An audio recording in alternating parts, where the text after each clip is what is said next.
just received in our and further details of this continuing story. Just received in our this is the latest dispatch just received in our news. Hello, and welcome again to the Clapback. Nah, it's not a show about Caucasian hand rhythms. This is the only news show that doesn't talk about the news. We talk to the news because, you know, sometimes the news got to catch these hands. And I know every news show in America is focused on Donald Trump's belief that Pine Sol and 100-watt bulbs are the cure for coronavirus. But today, we're going to talk about something different. There's a conspiracy out there. You hear what I'm saying? There's a conspiracy. A C-O-N conspiracy. That's right. Today's show is all about conspiracy theories. People love conspiracy theories, especially my Mayo Sapien brethren.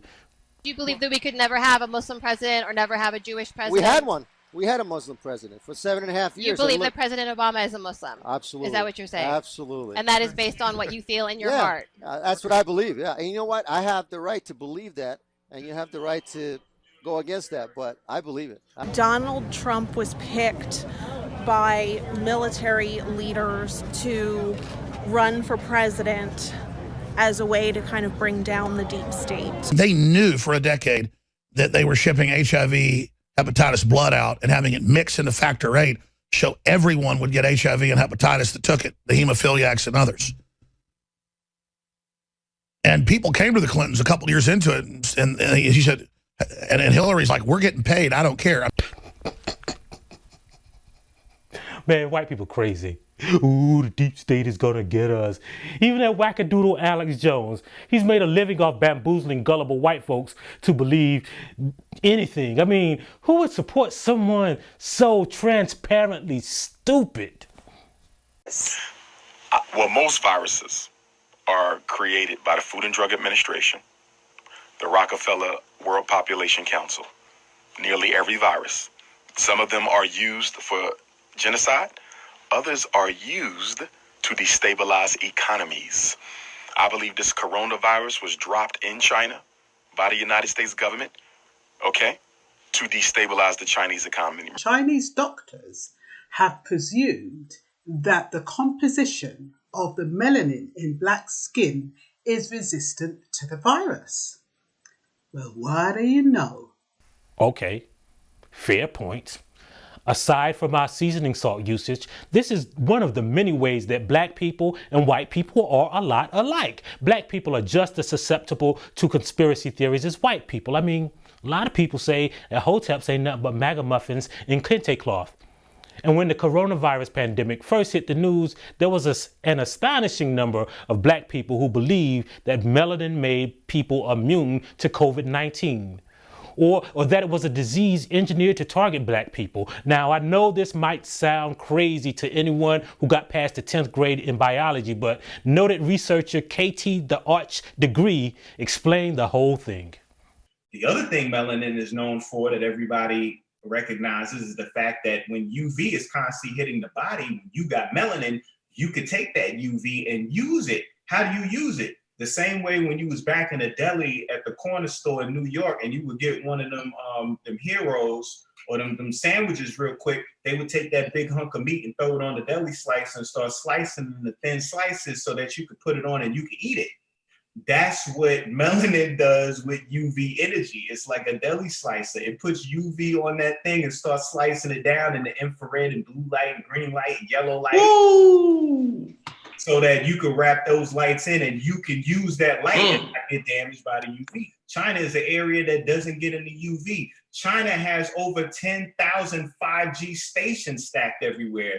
And what does it say about 5G? 5G, there's a research paper, y'all can look it up right now. The research paper clearly states that the 5G technology in vivo tissues is able to increase in an exploding manner the replication of viral and bacterial bodies. So you might not even be infected to the point where you having any real problems, but the 5G technology causes an explosion or replication of the virus, which will then lead to you having more fatal symptoms that could hurt you. Okay? Hey, wait. Why'd you cut it off? I was waiting for the name of the research paper. I'm sorry. What? Oh, my producer's telling me that he never gave the name of the study, and I know y'all might think that KT, the arch degree, got his name because he graduated from working fries at McDonald's. Yeah, y'all probably got that. But, and I swear this is true, KT's website said he had 29 years of intense study, and he excels in the knowledge of alchemy, physiology, anatomy, metaphysics, and nutrition. So this clapback is for KT and all the tricknologists out there who want to open up our third eye and give you knowledge of self. Now, I could give you scientific evidence that disproves this bullshit conspiracy theory. I could show you the World Health Organization statement that says they traced the virus back to its animal source. I could show you the unknown Belgian general practitioner who started this whole 5G conspiracy theory. I could even break down why KT, the arch degree, wouldn't be giving out his Cash App on YouTube if he really had a master's degree in alchemy and really knew how to turn lead into gold. But you know why I won't? It's not because this whole thing has less scientific evidence than Donald Trump convincing drink manufacturers to come out with the new Clorox flavored Capri Sun. I won't cite the evidence because I believe in one simple rule above all else. White people ain't that smart. Oh, I know they're diabolical, but when they let 4 decades of syphilis go untreated, the Tuskegee experiment didn't help them cure syphilis. When the state of North Carolina sterilized 7,000 black women, they still couldn't wipe us out. And when the Army tested chemical warfare by spraying radiated powder over low-income housing projects in St. Louis, it's an actual conspiracy. Y'all know that, right? You know what actually happened? Niggas made Kool-Aid with that shit. Now, coronavirus is disproportionately killing black people, which is how I know there is no conspiracy.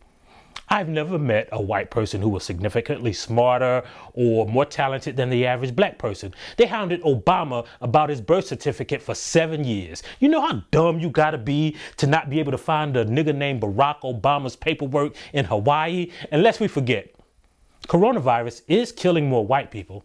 Plus, the 5G frequency was already in use in Wi-Fi systems long before it was used in cellular networks, and white homes are 13% more likely to have Wi-Fi than black homes. You ever been to a black neighborhood? I mean, reception is always terrible. You'd be lucky to get 2 bars on any Martin Luther King Boulevard in America. Look, KT, I don't know if you got your doctorate from the Dr. Umar School of Overstanding, but trust me, if 5G caused COVID-19, there'll be a cell phone tower on top of every liquor store and church in the hood.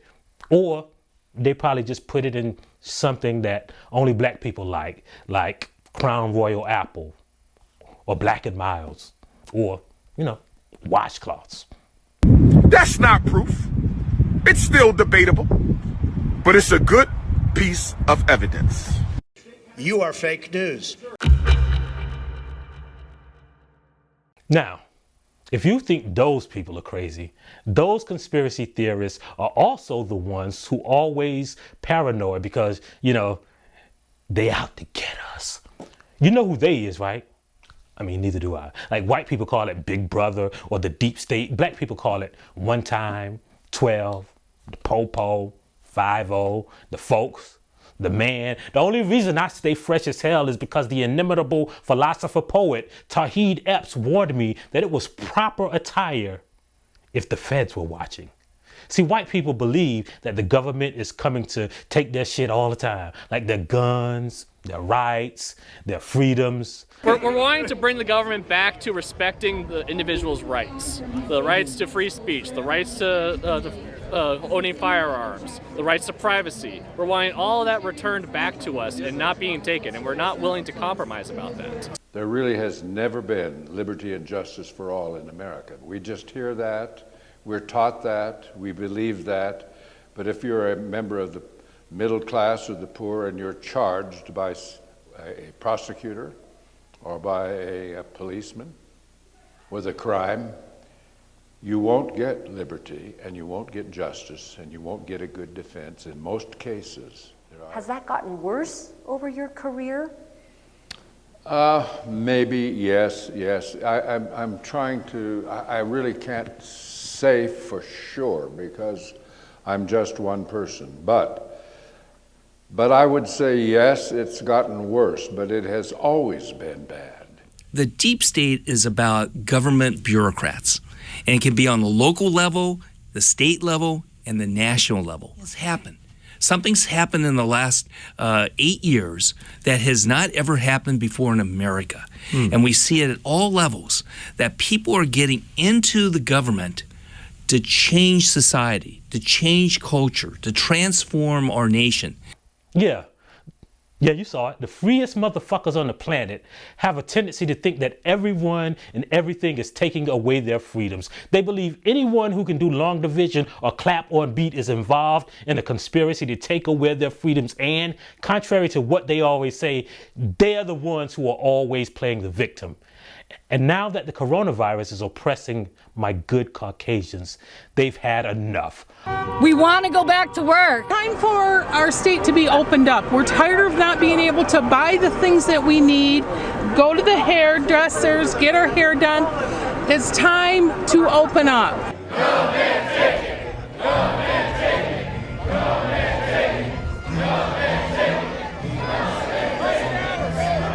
All right, one more, but this one's kind of funny.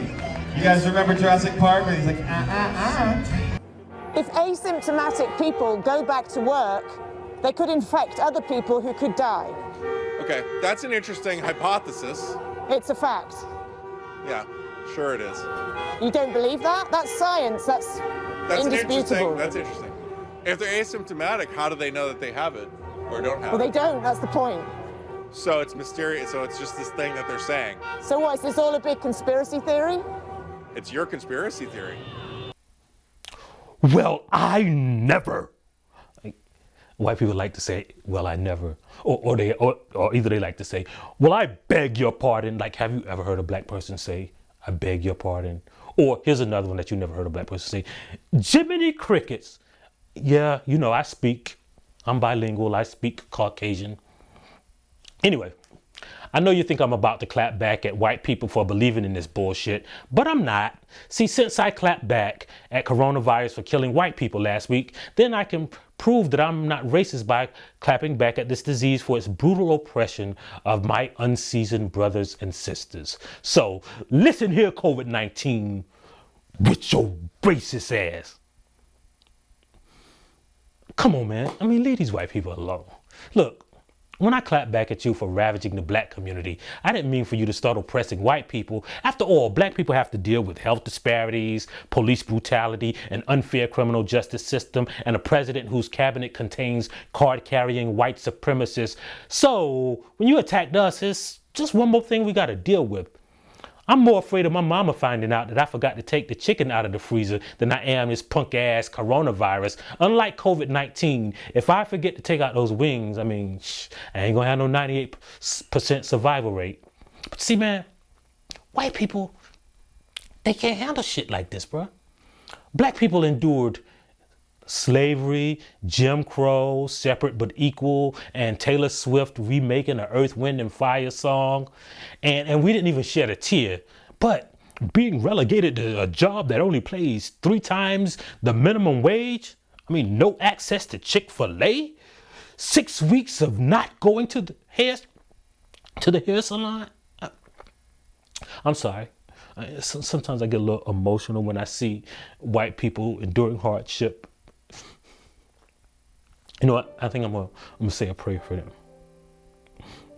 Dear white Jesus, I offer this prayer for all of the people who yearn for freedom, liberty, and the right to do the shit that black people never dreamed of doing. Now, I know I have no idea of what it's like to be white, but asking you, Lord, to lend your Caucasian hand to everyone out there, to the people who are employed at twice the rate of black people. I need you to rain down your blessings to the people who have the most access to medical care, legal representation, clean air and drinkable water. And if their privilege causes widespread death and destruction, Lord, I say in the words of blue-eyed Lamb of white God, for God so loved the world that he gave them white privilege. So, I mean, it's kind of your fault, right? And amen. I execute judgment on you, COVID-19. And finally, the one conspiracy that white people and black people believe equally. Registered who are dead, who are illegals, who are in 2 states. You have people registered in 2 states. They're registered in New York and in New Jersey. They vote twice. There are millions of votes, in my opinion. Every moment since we began, we watered the soil with our sweat and tears. They have been trying to stop us from voting by any means possible. Yes. The biggest conspiracy theory of all is apparently there's an unseen hand that is either stealing white votes or suppressing black ones. Now, unlike all of the other conspiracy theories, one of these got to be true, right? So let's just get this over with. There is no such thing as widespread voter fraud. It's a myth.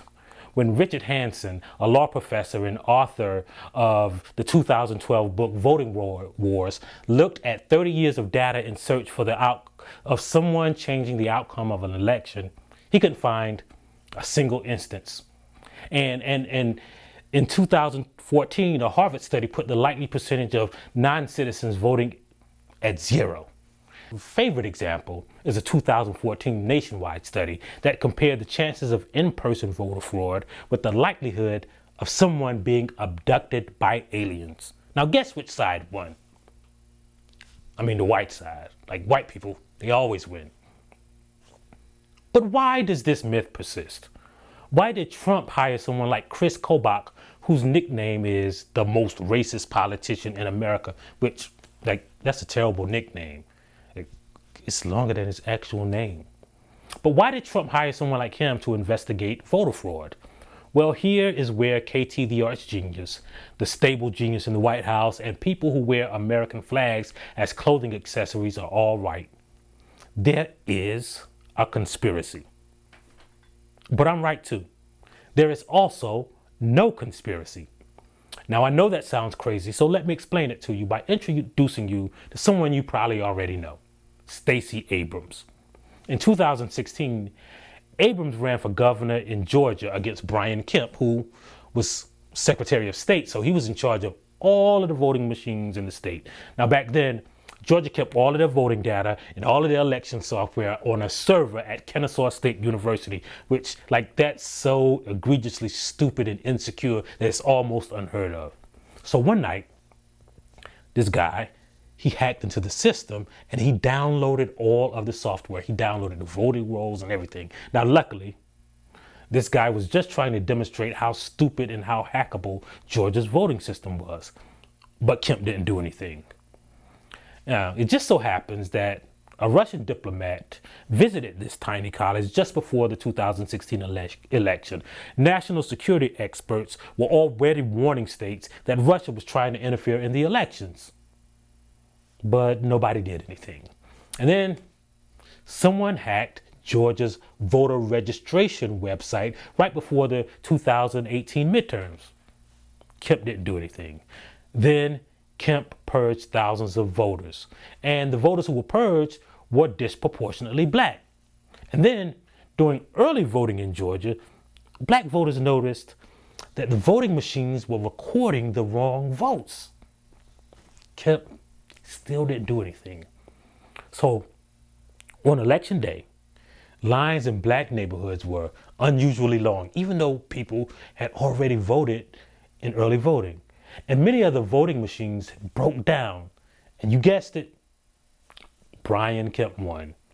Now, a few days after the election day, I got a call from someone who had all of the voting data in Georgia.